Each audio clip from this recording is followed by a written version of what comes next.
Përshëndetje nga edicioni informativ që ndror, do të ndalemi tek mazhorancat dhe opozita bashkë në dëgjesën me qytetarët e qarkut të Vlorës për reformën territoriale dhe administrative. Sipas dy kryetarëve të Komisionit për Reformën Administrative, Vazniku dhe Boçi, reforma nuk duhet të kufizohet vetëm nga ana territoriale. Komisioni i posaçëm për reformën administrativo-territoriale u ndal të martën pasdite në Vlorë në dëgjesën e radhës me qytetarët. Gjatë fjalës së tij, bashkëkryetari socialist i Komisionit Arbian Mazniku shpreh se fokusi i diskutimeve duhet të jetë mënyra se si bashkitë zbatojnë kompetencat që kanë dhe jo ndarja e territorit. Po ashtu Mazniku theksoi se nëse Shqipëria do të hyjë në BE brenda vitit 2029, do të nevojiten bashki të forta për të përfituar nga dy prej fondeve të Bashkimit Evropian për vendet anëtare. Sipas tij, një nga problemet aktuale të ndarjes territoriale lidhet me delegimin e funksioneve në zona ku ato nuk mund të ushtrohen siç duhet. Për shumë njerëz fytyra e shtetit është bashkia. Ndaj dhe funksionimi siç duhet dhe pasja e mundësisë që bashkitë, institucionet vendore të jenë funksionale, të jenë të përgjithshme, të kenë kapacitetet e duhura për t'ju përgjigjur njerëzve, është një ndër ato reforma e cila e prek në mënyrë të përditshme jetën e çdo njeriu. Ndaj dhe është krejt normale që ne të jemi të gjithë sensitiv ndaj një reforme të tillë, por ndaj dhe kjo merr dhe një rëndësi të caktuar, merr një vëmendje të caktuar, merr një debat të caktuar. Ne jemi përpara një reforme e cila bëhet pas 10 vjetësh, pas një reformë tjetër e cila është drejtuar nga miku ynë Çuçi që është këtu sot në sallë, e cila është padyshim në mendimin tim një ndër reformat më të rëndësishme që Shqipëria ka bërë dhe nga ato më efektivet. Pasi ne kaluam nga një situatë ku kishim 373 bashki dhe komuna të fragmentarizuara, të cilat s'kishin asnjë mundësi për të ofruar në mënyrë të prekshme shërbime të përditshme, të pastrimit, të infrastrukturës, të mbajtjes shkollave, kopshteve, të furnizimit me ujë e të gjitha me radhë, në 61 bashki, të cilat janë padyshim shumë herë më të afta për të ofruar shërbimet që duhet të ofrojnë. Të gjitha dhënat na tregojnë që në fakt kemi një situatë të përmirësuar në raport me siç ka qenë para 10 vjetësh. Buxhetet e bashkive janë rritur, të ardhurat e veta janë rritur, shpenzimet për investime publike janë rritur. Borxhi që bashkitë kanë ndaj palëve treta ka rënë në mënyrë masive. Nëse bashkitë dikur shpenzonin rreth 72% të buxhetit tyre për paga dhe sigurime, sot pagojnë rreth 43% në buxhetin e vitit 2025, vitit fundit që mbyllën. Nga ana tjetër, bashkëkryetari demokrat i Komisionit Luciano Boçi u shpreh se Vlora është shembulli më i qartë i dështimit të reformës territoriale të vitit 2014. Gjatë fjalës së tij, Boçi theksoi se reforma duhet të përmbyllet në mënyrë konsensuale mes mazhorancës dhe opozitës, pasi në të kundërt sipas tij nuk do të kishte vlerë. Ai deklaroi gjithashtu se shumë bashki në Shqipëri janë të diskriminuara në shpërndarjen e fondeve dhe i kanë duart e lidhura për të vepruar. Ajo që ne kemi kërkuar si përfaqësues politik Partisë Demokratike, që e kam insistuar që ditën e parë, që vazhdoj ta insistoj ka të bëj pikërisht me vazhdimsinë e atij paragrafi, që Komisioni i Reformës Territoriale duhet ketë patjetër një konkludim konsensual, të dakordsuar nga Partia Demokratike, nga opozita, se ka dhe forca tjera politike, dhe nga maggioranca. Përndryshe, të gjithë këto lavde, të gjithë këto dëgjesa, të gjithë investimi i bërë për gjatë kësaj kohe nuk do vlente fare. Për të kuptuar gjërat për një reformë territoriale, territori nuk lexohet në parlament, nuk lexohet thjesht në komision, territori lexohet këtu në dëgjesat publike, lexohet në rrugët e braktisura, në fshatrat, në lagjet e Vlorës, në mungesën e shërbimeve dhe në problemet e mëdha që ka qarku i Vlorës, që ka Saranda, që ka Urikumi, që ka Kota, që ka Selenica dhe gjithë hapësira e madhe e këtij qarku që është një nga qarqet kryesore dhe me peshë në Shqipëri, sepse ze gati 10% të sipërfaqes së Shqipërisë dhe gati 6% të popullsisë së Shqipërisë sipas censusit të fundit. Po dëgjesat janë të domosdoshme, sepse reformat nuk janë pronë thjesht e politikës, reformat janë ato që sjellin pasojë të drejtë për drejtë në jetën e qytetarit. Takimi u zhvillua me drejtues të pushtetit vendor në qarkun e Vlorës, si dhe me shumë qytetar, por dhe përfaqësues të forcave politike, të cilët shprehen mendimet e tyre mbi reformën administrativo-territoriale. Nuk ka të bëj numri plus apo minus se sa dhënia e kompetencave bashkive. Bashki duhet të kenë kompetenca. Shkoni, ja të kemi Kosovën, një shtet i ri është. Shumë i ri. Kanë kompetenca kryetarët e ato pushtetet vendore sa s'ka ku të vej më. Mos shkoni drejt centralizimit. Boll kemi vuajtur me këto centralizimet. Jepini vendit decentralizim. Jepni kompetencë, mos si mund të vijaj nga ana nga Tepelena në qendër të Selenicës, nga Imara në qendër të Selenicës, nga Mallakastra në qendër të Selenicës. Ju lutem shumë, më fal. Ju lutem shumë. Selenica është një qytet ku Plini, Straboni, Aristoteli kanë folur prej para Krishtit, se cili është ai qytet. Para se të bëhesh Vlora. E shumë qytetet të tjera të Shqipërisë. Ka patu klasën e parë punëtore në Shqipëri, e cila e ndjeu shtypjen nga pushtuesi nazi-fashist. Është një bashki e cila ka resurse jashtëzakonisht të mëdha. Ka naftën, ka serën, mineralin e radhë në botë, jo në Ballkan as në Europë, por në botë. Ka resurse plot, po varet sa kompetenca e ka dhënë shteti kësaj bashkie apo këtij komuniteti. Kryetarët e bashkive në gjithë Shqipërinë sot ngjajnë si drejtor komunalesh ose drejtor shërbimesh. Ty vendosim një emër pak më të bukur. Erdhi momenti që ju morën dhe ujësjellsa. Bashkia Himar administron 70% detit jon, po ndërkohë lejen e plazhit duhet ta marrësh e ministria. Na thuhet që ne duhet të marrim paketën e maleve. Unë e kam origjinën në një fshat ku malet e atij fshati administron Bashkia e Delvinës. Pra tokën e gjyshit tim sot e administron Bashkia e Delvinës. Më fal, por në cilën bashki duhet shkoj unë të aplikoj të trokas? S'mendoj që do ma mbyllin derën asnjëra, po mund të më thoni ju lutem, fshati sot është i Bashkisë Himar, fshati dje i para 70 vjetësh, tokat e gjyshit tim i përkasin Bashkisë Delvinë. A ka logjik kjo? Kjo ishte dëgjesa e 4 e Komisionit të Posaçëm për reformën territoriale, ndërsa më parë është ndalur dhe në qytete të tjera të vendit. Disa prej përfaqësuesve të partive opozitare në qytetin e Vlorës janë bërë bashkë të mërkur në një takim për të krijuar frontin opozitar të Vlorës, një takim ky i thirrur nga Aurel Bylukbashi, drejtuesi politik i Partisë Djathtë Vlorë. Disa prej përfaqësuesve të partive opozitare në qytetin e Vlorës janë bërë bashkë të mërkur në një takim për të krijuar frontin opozitar të Vlorës. Një takim ky i thirrur nga Aurel Bylukbashi, drejtuesi politik i Partisë Demokratike Vlorë. Bylukbashi në fjalën e tij thotë se qëllimi i këtij takimi është të bëjë bashkë partitë politike në një opozitë më të fortë përballë Partisë Socialiste. Sipas Bylukbashit, kjo është një lëvizje që fillon nga Vlora me qëllim që të shtrihet edhe drejt qendrës. Bylukbashi thotë se fronti opozitar duhet merret me politikën lokale për të denoncuar problematikat që ka qyteti apo shkeljet e pushtetit.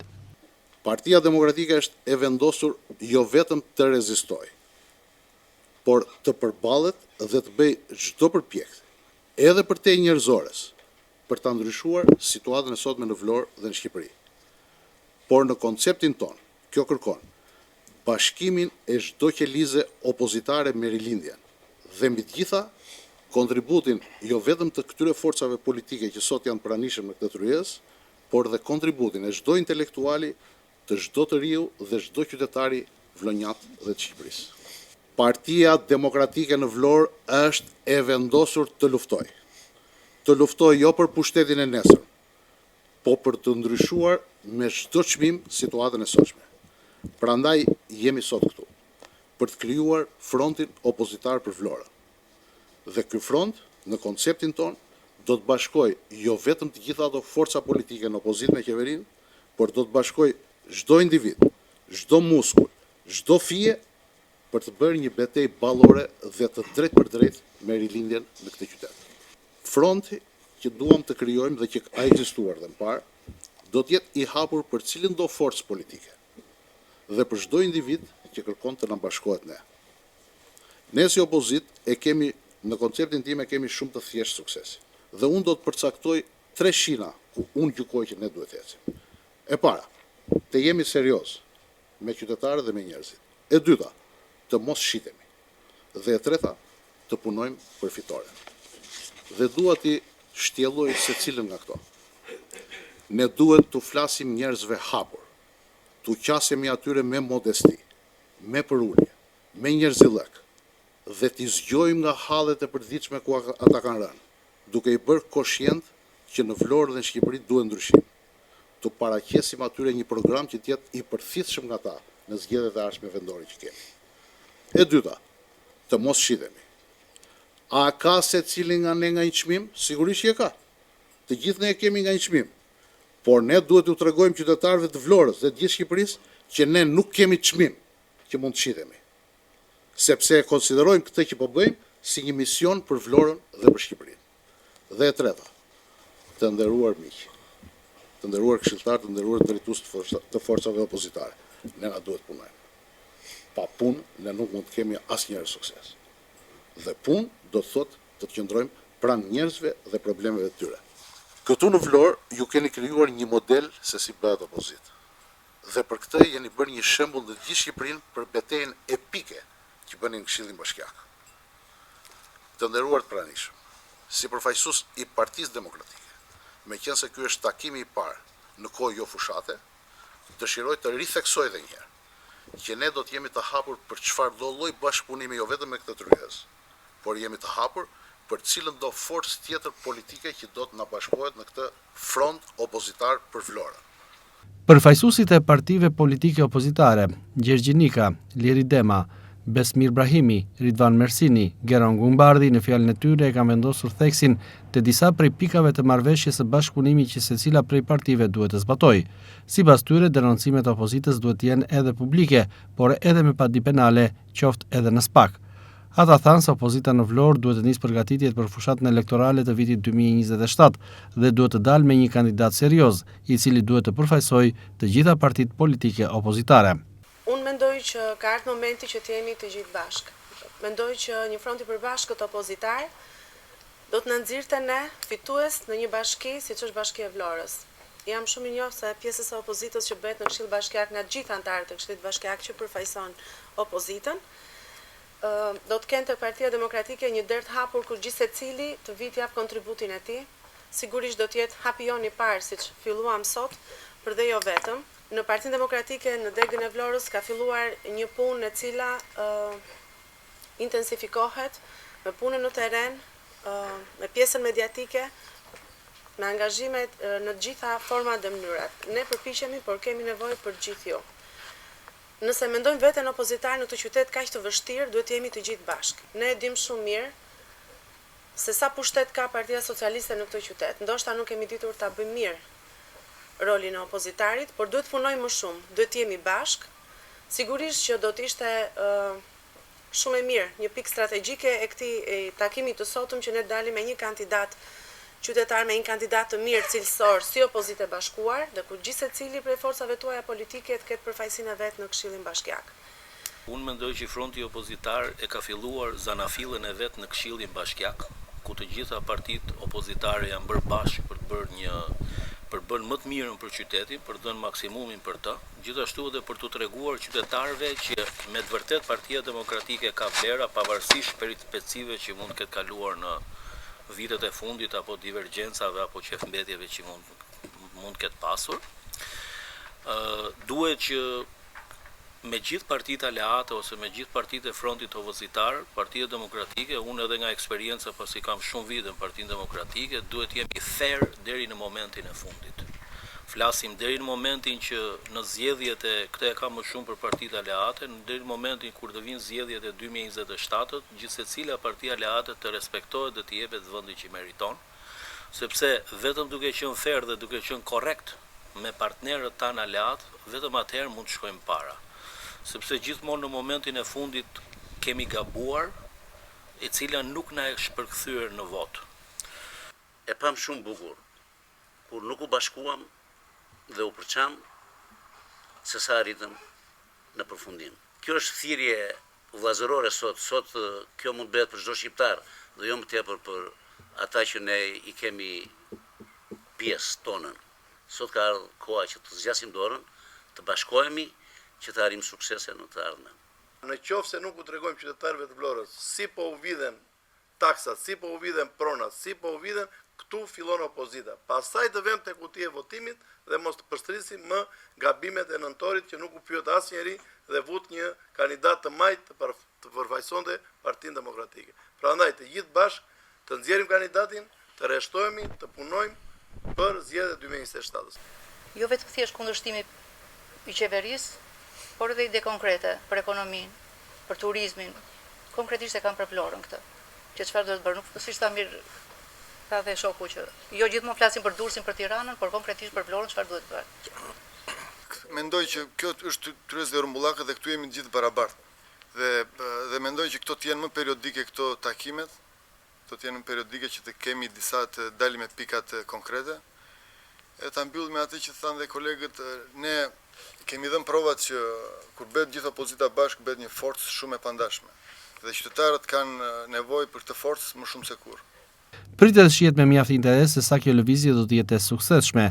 Ftesë ka patur edhe për partinë Mundësia dhe Shqipëria Bëhet, por deri më tani kjo ftesë është refuzuar. Pas 29 vitesh, rikthehen në Vlorë semaforët. Mësohet se janë 9 segmente rrugore që do të përfshihen në këtë projekt, me synim sigurinë rrugore dhe uljen e numrit të aksidenteve rrugore. Puna ka nisur nga aksi transballkanike, një prej akseve më problematike në qytet. Për të garantuar sigurinë rrugore, por gjithashtu edhe për të ndikuar në uljen e numrit të aksidenteve rrugore, ka nisur në qytetin bregdetar të Vlorës projekti për vendosjen e semaforëve. Sipas informacioneve, janë 9 segmente rrugore që do të përfshihen në këtë projekt. Puna ka nisur nga aksi i Transballkanikes, i cili është një prej akseve më problematike në qytet. Firma e cila ka fituar të drejtën për realizimin e këtij projekti është Rafin, e cila ka nisur punën për krimin e kushteve për vendosjen e semaforëve në rrugën Transballkanike. Në Vlorë ka nisur edhe realizimi i projektit për vendosjen e semaforëve dhe pikërisht segmenti parë rrugor ku ka nisur puna edhe për vendosjen e këtyre të fundit është pikërisht aksi transballkanike, ndoshta një nga akset më problematike në qytet, por njëkohësisht edhe me numri më të lartë të aksidenteve rrugore. Ky projekt ka për synim rritjen e sigurisë rrugore në qytetin bregdetar të Vlorës, por gjithashtu edhe shmangjen e trafikut. Segmentet rrugore te të cilat do të vendosin semaforët janë transballkanike, rruga Ali Demi, të gjitha segmentet që lidhen bulevardin me aksin transballkanike, si rruga Kosova, Gjergj Arjaniti, Gjergj Kastrioti e të tjerë. Në transballkanike do të vendosen në total 6 semaforë në secilën anë të rrugës. Pas përfundimit të punës në transballkanike do të fillojë puna në akse të tjera rrugore. Projekti për vendosjen e semaforëve do të zgjasë 30 ditë. Ky projekt gjithashtu ka për qëllim shmangjen e trafikut në qytet, por gjithashtu edhe uljen e numrit të aksidenteve rrugore. Vlen të theksohet fakti që do të ndikojë edhe në ndërgjegjësimin e këmbësorëve të cilët kalojnë nga njëra anë e rrugës në tjetrën, duke u bërë burim aksidenti.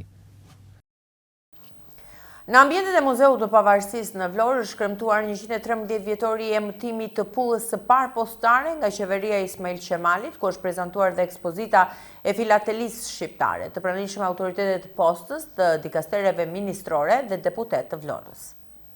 Në ambientet e Muzeut të Pavarësisë në Vlorë është kremtuar 113 vjetori e emetimit të pullës së parë postare nga qeveria e Ismail Qemalit.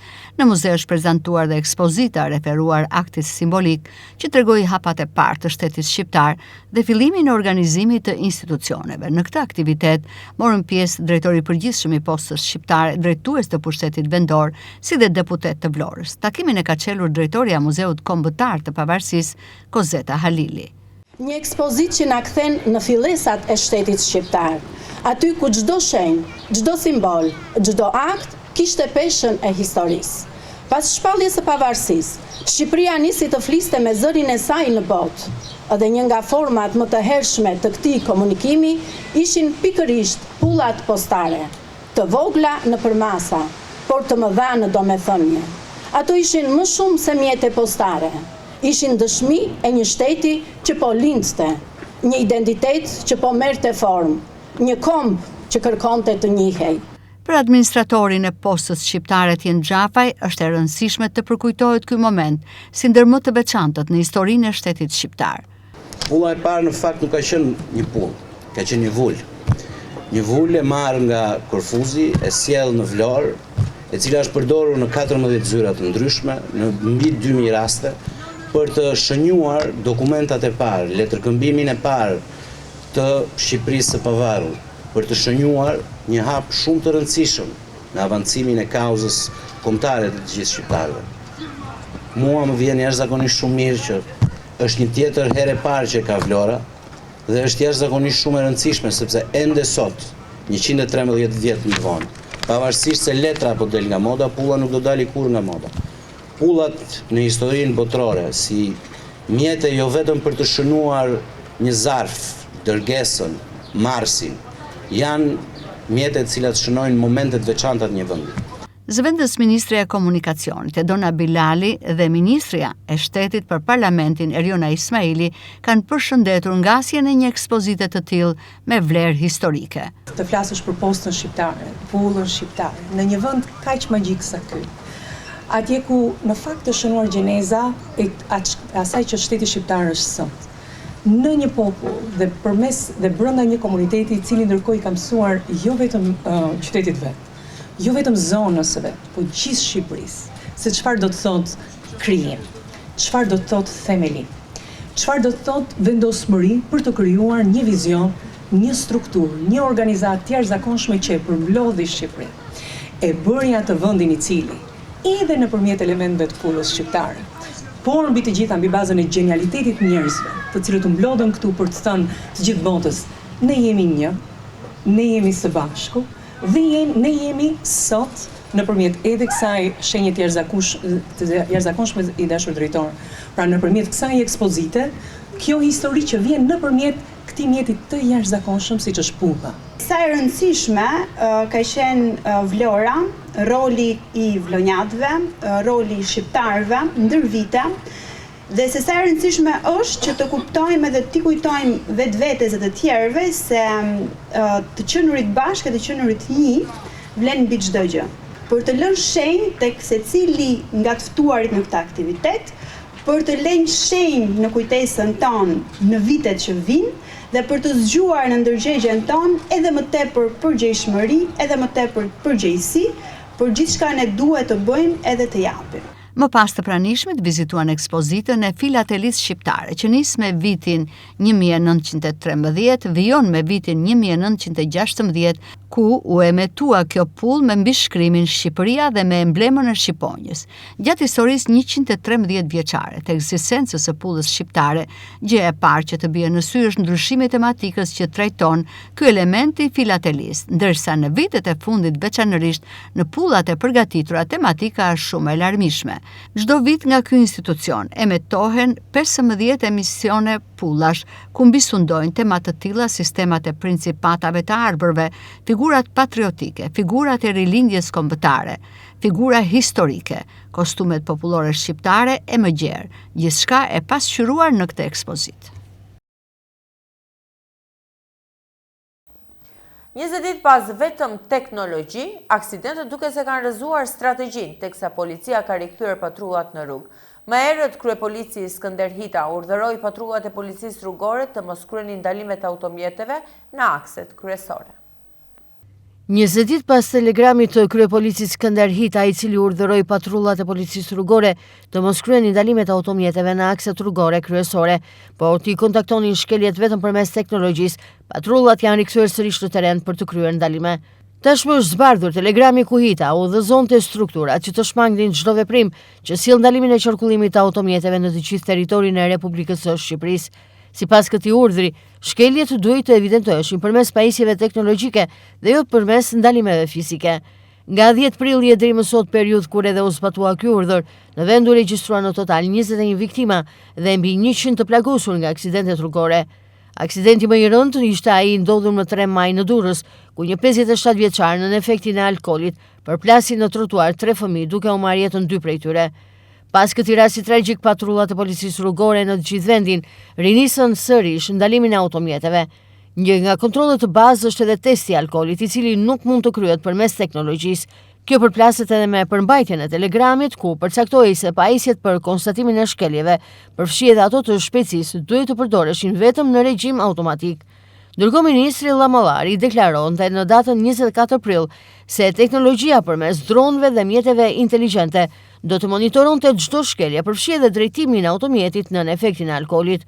Por rasti Durrësit tregoi qartë se shkelje të tilla nuk mund të konstatohen pa ndërhyrje direkte në terren. Me qëllim parandalimin e aksidenteve rrugore, Departamenti për Sigurinë Publike nëpërmjet strukturave të Drejtorisë së Policisë Rrugore ka marrë një sër masash në funksion të mënyrës së re të monitorimit të qarkullimit rrugor. për evidentimin, ndëshkimin e shkelësve të rregullave të qarkullimit rrugor. Janë pajisur të gjitha strukturat e policisë rrugore me drone, kamera dhe aparate fotografit, aparate alkool testues dhe drog testues.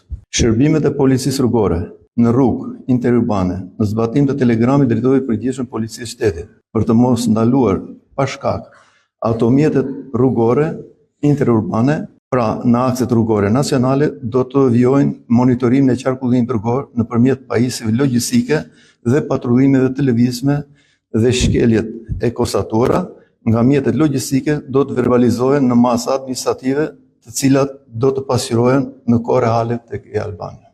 Patrullat e policisë rrugore në akset nacionale do të ndryhojnë kur konstatojnë sjellje arrogant në rrugë, parakalime të njëpasnjëshme, manovrat gabuara apo shpejtësi te normat lejuara, të cilat janë rrezik potencial për përfshirjen e ngjarjeve rrugore. Njëkohësisht, do të bashkëpunohet me qendrën kombëtare të monitorimit të trafikut, me qëllim që shkeljet e konstatuara t'i kalojnë policisë rrugore për të plotësuar masat administrative.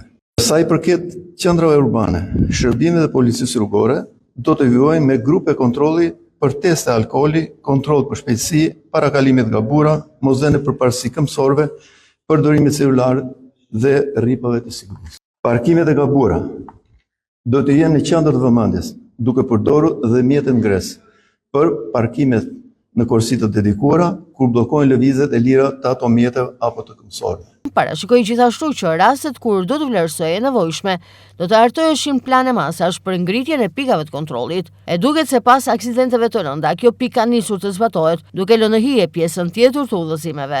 Vetëm brenda 20 ditësh, aksidentet me pasoja fatale tronditën opinionin publik dhe treguan edhe një herë se si ne, si shoqëri, nuk e respektojmë ligjin nëse presioni para nesh nuk është fizik, ndryshe rrezikohet drejt për drejt jeta e qytetarëve.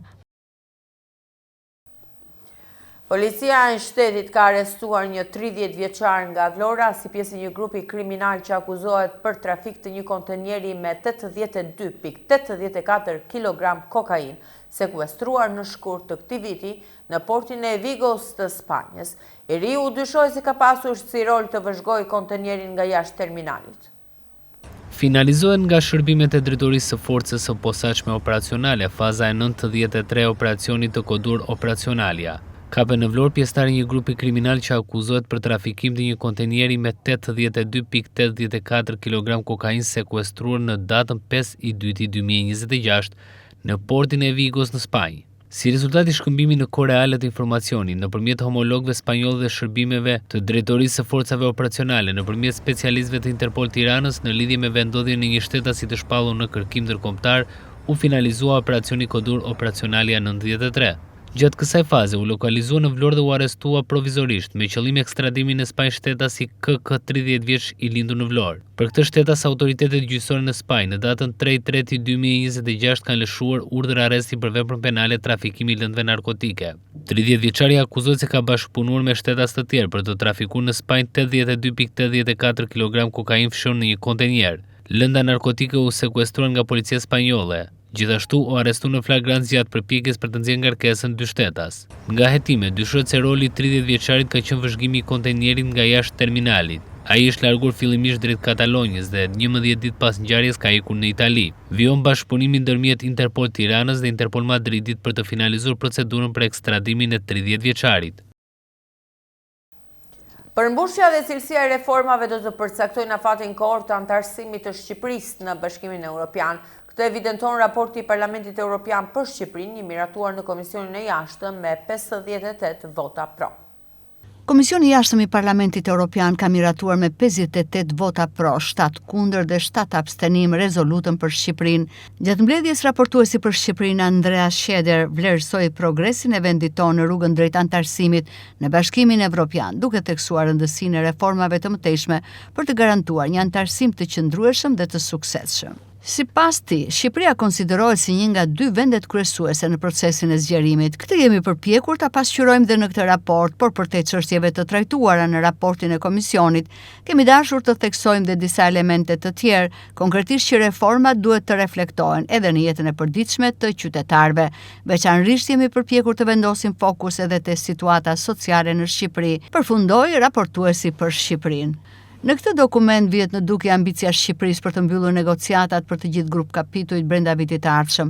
Në raport me zgjedhjet e vitit 2025, Parlamenti Evropian i qëndron vlerësimit të OSBE ODIHR-it, duke shprehur shqetësim për fushën e pabarabartë të lojës në zgjedhje dhe keq përdorimin e burimeve njerëzore.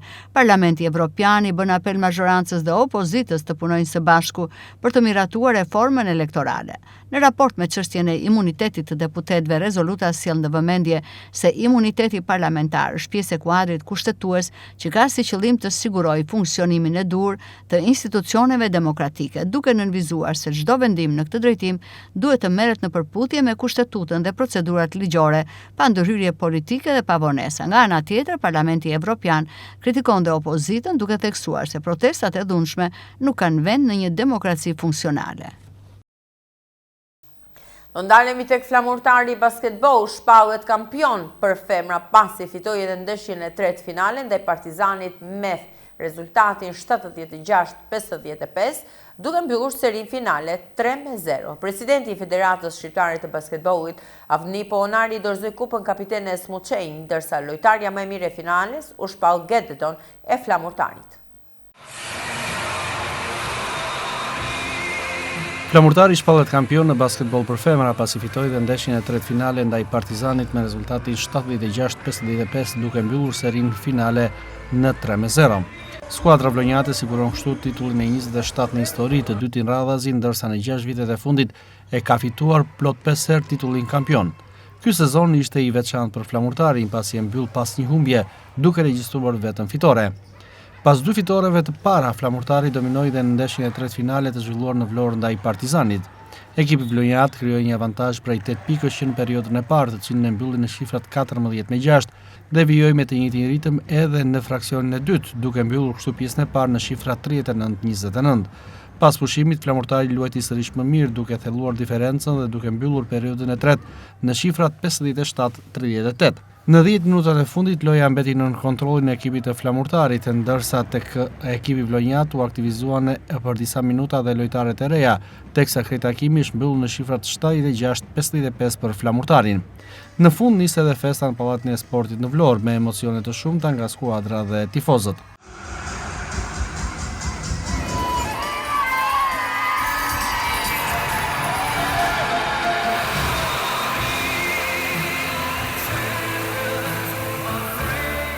Më pas, presidenti i Federatës Shqiptare të Basketbollit, Avni Pohonari, i dorëzoi kupën e titullit kampion kapitenes Muçenj.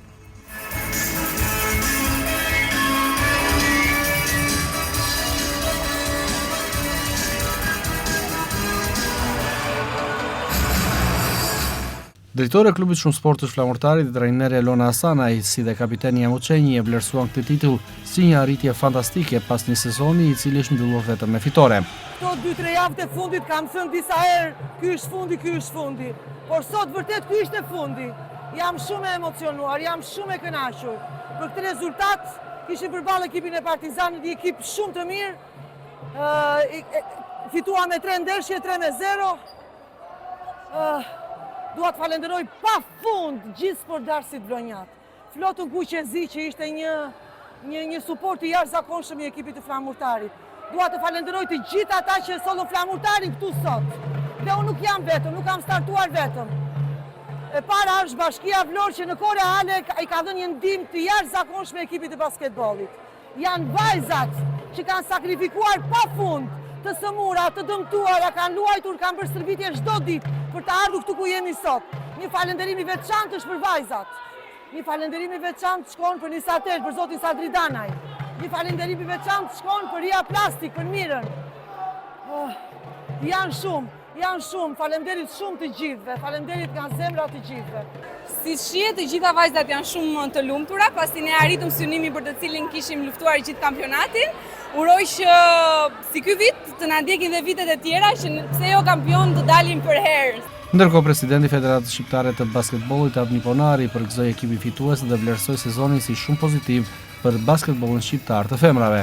Kampionati i femrave ka qenë i veçantë të vitit, ndoshta është një nga kampionatet më të mira. Rezultati dhe gjithë neshet e zhvilluara tregojnë që ekipi i Flamurtarit ishte në më lart se të tjerët, por ajo që bie në sy është që ne Federata po përpiqet që të ngrej sa më shumë rolin e ekipeve kombëtare të moshave në mënyrë që të krijojë një ekip solid kombëtar.